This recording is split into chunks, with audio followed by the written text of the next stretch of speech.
اعوذ باللہ من الشیطان الرجیم بسم اللہ الرحمن الرحیم۔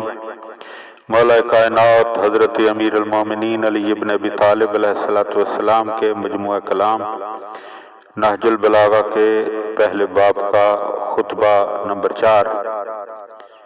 ہماری وجہ سے تم نے گمراہی کی تیرگیوں میں ہدایت کی، روشنی پائی اور رفعت و بلندی کی چوٹیوں پر قدم رکھا، اور ہمارے سبب سے اندھیری راتوں کو اندھاریوں سے صبح ہدایت کے اجالوں میں آ گئے۔ وہ کان بہرے ہو جائیں جو چلانے والے کی چیخ و پکار کو نہ سنیں، بھلا وہ کیوں کر میری کمزور اور دھیمی آواز کو سن پائیں گے جو اللہ و رسول کی بلند بانگ صداؤں کے سننے سے بھی بہرے رہ چکے ہوں۔ ان دلوں کو سکون و قرار نصیب ہو جن سے خوف خدا کی دھڑکنیں الگ نہیں ہوتی۔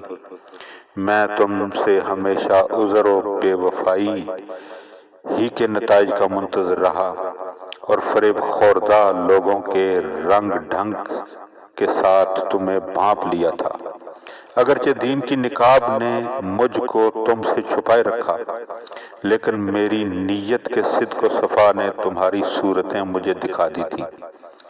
میں بھٹکانے والی راہوں میں تمہارے لیے جادہ حق پر کھڑا تھا، جہاں تم ملتے ملاتے تھے مگر کوئی راہ دکھانے والا نہ تھا۔ تم کنواں کھودتے تھے مگر پانی نہیں نکال سکتے تھے۔ آج میں نے اپنی اس خاموش زبان کو جس میں بڑی بیان کی قوت ہے گویا کیا ہے۔ اس شخص کی رائے کے لیے دوری ہو جس نے مجھ سے کنارہ کشی کی ہے۔ جب سے مجھے حق دکھایا گیا ہے میں نے کبھی اس میں شک و شبہ نہیں کیا۔ حضرت موسیٰ علیہ السلام نے اپنی جان کے لیے خوف کا لحاظ کبھی نہیں کیا، بلکہ وہ جاہلوں کے غلبہ اور گمراہی کے تسلط کا ڈر تھا۔ اسی طرح میری اب تک کی خاموشی کو سمجھنا چاہیے۔